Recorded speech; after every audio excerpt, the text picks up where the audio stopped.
A couple weeks back, I got the opportunity to go to Summer Game Fest, and I played a whole bunch of games, as well as getting a couple closed-door previews of a couple others. I wanted to talk about everything that I got to see and play that I enjoyed. This includes some big-name stuff like Astro Bot, Monster Hunter Wilds, and maybe some other titles you haven't quite heard of, or some smaller indie games I really think you need to give a shot. I'm going to keep this real simple. I'm just going to do this in the same order that I played and experienced them in, and we're starting with Akimbot. This is a 3D platformer slash third-person shooter that wears its inspiration very cleanly on its sleeve. It's Ratchet & Clank, specifically really trying to recreate the vibe of PS2 era Ratchet & Clank. It's going for a very retro aesthetic feeling and look, and for the most part, I think they really landed it. The platforming elements feel solid and have all the main tools you would traditionally expect: double jump, air dash, there's some wall running stuff mixed in, and the shooting mechanics are very simple and straightforward, but solid. As part of the early part of the game that I got to play, you do get to pick which of 4 different weapons you want to start with, and I went straight to the dual pistols, because the game's called Akimbot. It's right in the name. You gotta start with that, right? And it was a lot of fun. And one of the other things mixed in with this that was interesting too was there's a hacking minigame, but it's actually multiple different minigames, and which one you have to do is random. They're all very simple and straightforward and pretty easy to do, but the fact that it keeps randomizing and jumping between different styles makes these little hacking segments feel interesting and fresh, and not just doing the same dumb little thing over and over and over again. I will say, overall the game is a bit rough around the edges. I think some of this is intentional because, again, trying to emulate specifically the kind of PS2 era feelings of Ratchet & Clank, but there are some parts that I think could use a little tweaking and fixing still. For instance, there's this head bob effect, despite the fact this is a third-person game, and it just shakes a little bit too aggressively to where it was actually kind of giving me a bit of a headache. This is some feedback I gave to them, and hopefully something they're incorporating into the final version of the game, because I think there's some really good bones to this title. It just needs a bit more polish for the final release. SteamWorld Heist II. This was actually one of the most pleasant surprises for me at the show, because I've actually missed out on the SteamWorld franchise. I played Quest a little bit when it first came out on the Switch, but I basically haven't soaked any real time in any of the other entries. And playing Heist 2 made me realize what I've been missing out on. Similar to the first Heist, this is a 2D turn-based tactics game, 2D in the sense of sideways, not top-down, and you have a crew of Steambots that all have their own little unique abilities, and then a class system on top of that, where depending on what weapon you give them, that gives them different skill sets. And as you train them in different classes, you can even mix and match and borrow some of the skills from classes they've trained in for the one they're currently playing as. What you're able to do with this customized crew is going on a series of missions that had a lot of variety in terms of what the win condition was. Some of these were, hold off and survive waves of enemies for a certain amount of time. Some of them were trying to just get through a fairly standard level design. Some were getting in and then having to escape. One consistent theme across all of them, though: risk versus reward. Every single mission had moments where, there was some kind of loot just a little bit out of my grasp, where I had to weigh the decision of, do I want to take the time and try and grab this, or do I need to get out of here as quickly as possible and play it safe? And that is a consistent running theme that I ran into that I think, at least based on the gameplay I was able to do, walked that line very excellently. Because after all, more loot means more resources to do more upgrades, making your characters even stronger, giving them better weapons, but at the same time, you don't want to fail a mission because you pushed your luck just a little bit too much. All in all, this was one of the demos I really walked away with some of the most positive feelings about. It was just a very pleasant surprise of a title for me, and I cannot wait for the full release later this year. Fear the Spotlight. This was one of the games that was announced at the Summer Game Fest show as part of Blumhouse Games. They announced a whole line of different new titles, and of them, this is the first one that's actually going to be fully releasing. And it's part of this movement that we've been seeing in a lot of indie games, particularly in horror, where it's trying to recreate a little bit of the PS1 era style visuals. Not quite that exact thing, but it's close to that. And that's one of the things that actually I really enjoyed about it, is how it played with this retro aesthetic. The strong contrast between lights and darks, and how limited your field of view is relative to what light sources are nearby. All of it played excellently into the horror game vibes. And one of the other interesting things about this particular horror title is how it is being marketed a little bit as like a safer one to play in some ways. This is not a horror game focused on combat. It specifically talks about not having jump scares, but instead is entirely focused on just having the spooky horror game vibes, as well as the puzzle solving aspect of things, like needing to figure out the code to a locked door or finding a key. My only real complaint from my time with this one is that I wish the segment I got to play was a little bit longer. I basically did the very beginning of the game, and just as things began to really ramp up and the horror vibes were getting stronger and stronger, it ended. So I did enjoy what I got to play, but I'm much more curious to see how the rest of the game plays after getting to the point I got to, because it felt like it was just getting going and then I had to stop. Kunitsu-Gami. This is a game that I think a lot of people are sleeping on right now. They need to pay more attention to, because I don't think the trailers that Capcom has revealed for this game have done a real great job of explaining what exactly it is. I had some idea going in, but after spending some time with it, it's quite a bit different actually. This is a mixture of a third-person action game with some tower defense elements mixed in. Basically, the way this game works is that there are a series of missions that you play, and within a mission, you are trying to protect and guide a priestess through the level, and it goes between a day and night cycle. During the day, you prepare as much as you can, you recruit villager units. They can promote to being different kinds of combat classes, like a melee axe wielder or an archer, and once nighttime comes, you work together with those soldiers that you've recruited to defeat waves and waves of enemies. I basically just got to play the opening tutorial level and a single boss fight, so what I played through was on the easier side, and it was very tutorial heavy. None of it is particularly complex. There's just a lot of mechanics being explained to you back to back to back to make you understand the slightly less traditional type of game that Capcom is releasing. But once I got the vibe for it, I'm a lot more curious to see how the difficulty develops onward, because again, early stages felt a little easy, but it was literally the tutorial stage, and I'm very curious to see, map scope size, how large of armies you yourself are able to recruit, what kind of classes you can promote to, what different type of enemy types show up. I think there's a lot of potential for some very interesting combat in later stages of the game. I just wasn't able to see that quite yet with this very opening snippet. Monster Hunter Wilds. This was one of the games that I did not actually get to go directly hands-on with. I got to see a demonstration of someone else playing. It was live gameplay, it was not just a pre-recorded thing though. And look, I'll be honest, Monster Hunter is a franchise that I have repeatedly tried getting into and it just doesn't click for my brain for whatever reason, but there was some stuff from this demo that really stood out to me as interesting, in particular, the way the mission structure has changed. In most Monster Hunter games, the way it works is that you depart on a particular quest to go kill a particular monster, you go to the area, find a monster, go through all the dance of trying to kill it, call it a day.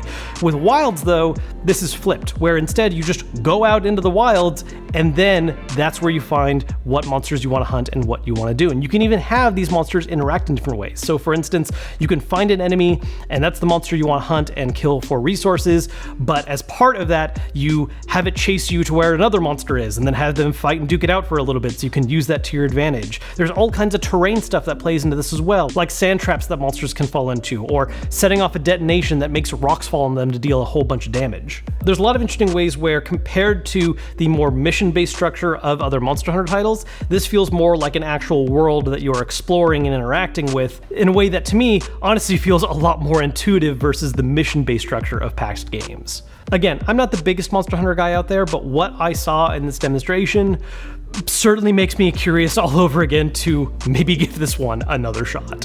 The Assassin's Creed set for Magic: The Gathering. Magic is something that I grew up playing a whole lot of and ended up stepping away from, and I've just recently actually been dipping my toes into it a bit more again, primarily because of sets like this. Universe Beyond stuff is really interesting to me because I love seeing how Magic: The Gathering looks at, what property or IP they're collaborating with and how to nail down the themes and ideas of that into card mechanics. I started playing with stuff like the Lord of the Rings set and the Fallout set, and now I'm very much looking forward to Assassin's Creed. One of the interesting ideas, for instance, is free running. Free running is, of course, a core part of the games. It's all focused on momentum-based travel across urban landscapes, and the way they've captured that as a mechanic is where some cards have a free running cost that is cheaper than their regular play cost, and you can play them for that cheaper cost if you've already successfully dealt combat damage to your opponent that turn. Again, momentum-based. I basically just played a quick match using the starter set that's coming out as part of this. There's a red-white deck and then a black-blue deck. I played with red-white because I always like using red when possible. I ended up winning my round, mostly because my opponent just had really bad card draw, but hey, I'll take it.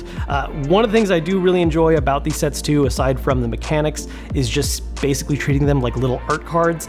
Getting to see the different depictions of major characters from across the franchise, absolutely beautiful. I'm definitely planning on at least getting my hands on the starter set of this to play, but there are a whole lot more cards coming out as part of the set if you're willing to invest in things like boosters. Dragon Age: The Veilguard. I don't want to spend too much time on this one because I actually already did a full dedicated video about this because it was something I was very excited about. I wanted to get something up right away for embargo. So if you haven't seen that video, make sure to go check it out. I am actually planning on doing a couple more videos because there's a lot more stuff that we're learning, because this is a game I'm very curious about. We haven't had a new one in basically 10 years by the time this one's going to release. They're going for a more different direction in a franchise that has already had a series of identity crises over the years, leaning much more into an action-focused direction. I wouldn't necessarily say it's the game I'm most hyped for this year, but it is my most anticipated game because I'm very curious to see how the final product turns out. Day of the Devs. Now this is actually a set of 5 different indie games that I played back to back very quickly, basically a lightning round, 10 minutes apiece, just enough to give you a taste of how each one plays, but also leaving you wanting more. And what an absolute roller coaster of emotions and styles of games that I got to play. The first title I dove into is UFO 50, which is this collection of 50 games based on a fictional game console that doesn't actually exist, but they all feel very fully realized, at least the ones that I got to dive into for the short period of time I had. I basically dove into 3, maybe 4 different games, and one of the things that really stood out to me was how these do feel like full titles. It's like you're digging through a treasure trove of hidden gem games that you never heard of before, and they all feel very much like games that would have existed. In fact, I think one of the really fun ideas with this is the way the games actually have a sense of history to them and how, they're released over the years, and you see how older titles looked one way, and then as the years went by, they experimented with certain visual styles or increasing complexity. Very fun, interesting idea. After that, I went into After Love EP, which is a very different kind of vibe. This is a story-focused game that is dealing primarily with the concept of grief and loss, and some of the storytelling, to be honest, hit a little too close to home for me, so it was a very emotional trip going from the nostalgia fun of UFO 50 into that. This is something that, again, primarily storytelling focused, not quite a visual novel, but very close to one, along with, the occasional little mini game to break it up. There was a rhythm section I did, for instance. Again, this is something that you're going to play if you just want to soak in the kind of feelings that it's trying to impart, but the little snippet I got to play already made me very emotional. Then another heavy change of pace with While Waiting. This is a game entirely focused around just dumb little fun mini games of how you occupy time while you're stuck waiting for something to happen, whether that's waiting for the bus, waiting for the elevator, waiting in line. But one of the things that really stood out to me about this game is that while there is this clearly very silly top layer of just what you do to kill time, there's this underlying story that's happening as part of it where it's happening over the stages of someone's life, right? You're having these segments where you're a little kid waiting for the bus or sitting in the backseat of the car waiting to get home. But then there's other segments where, when you're waiting for the elevator or waiting for the train, you're an adult who now has a day job. I'm very curious to see how much it plays with these themes because it feels like it's something that kind of touches on shared experiences that a lot of people have, especially for those of us that are old enough to remember times that we didn't have smartphones as an easy way to distract ourselves. Very interesting little concept. Speaking of silly, the last game I played that was incredible, Building Relationships. This is a dating sim, I guess. The creator themselves actually describes it as a short hike but stupid, and that is a very accurate assessment in a loving way. You play as a building on an island with other buildings that you will flirt with. You can explore the island. You can jump and make a dumb little kazoo noise when you do it. There's fishing, but the fish are actually cars. It's just an incredibly silly game that had me laughing the entire time I was playing it, and I 100% plan to play it when it fully releases. Rusty Rabbit. Now, this is one of the other kind of interesting things I dove into while I was out there. I didn't know a whole lot about the game going into my session to check it out, but there were 2 specific reasons I wanted to see it, which had to do with people related to the project. One, the world and story of this game is written by Gen Urobuchi, mostly known as the creator of Madoka Magica, but I'm also a huge fan of one of his other works, Psychopaths. And the main character, a talking rabbit, is voiced by Kuroda, most popularly known as the voice of Kiryu from Like a Dragon.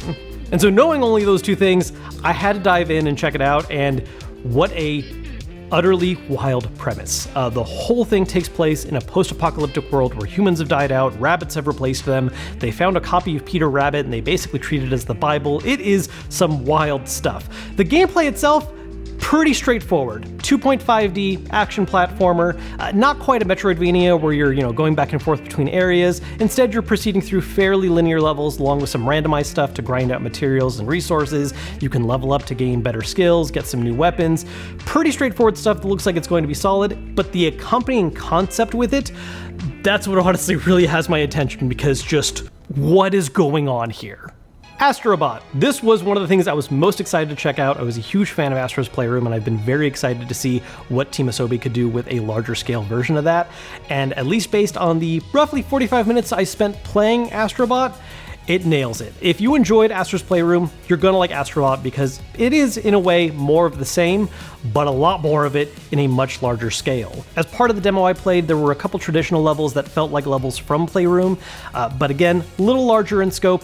Also, each of them played with their own little unique, different weird mechanic that played in, like having a dog backpack that allows you to do a dash attack, ramming through things and bulldozing through walls, or being able to inflate yourself up like a big old balloon as a way of doing an extra high jump that was also just very floaty and weird. Aside from the traditional levels, there were also challenge levels that were much smaller and more focused in scope, but also a lot more difficult. So you're just doing run after run, trying to perfect what you need to do to get through the stage. And then boss levels, which were much more involved than I thought they would be because of the number of phases you go through for the boss, the different tactics you have to use, mixing in a little bit of platforming and stage development into the middle of that as well. Just a wonderful time.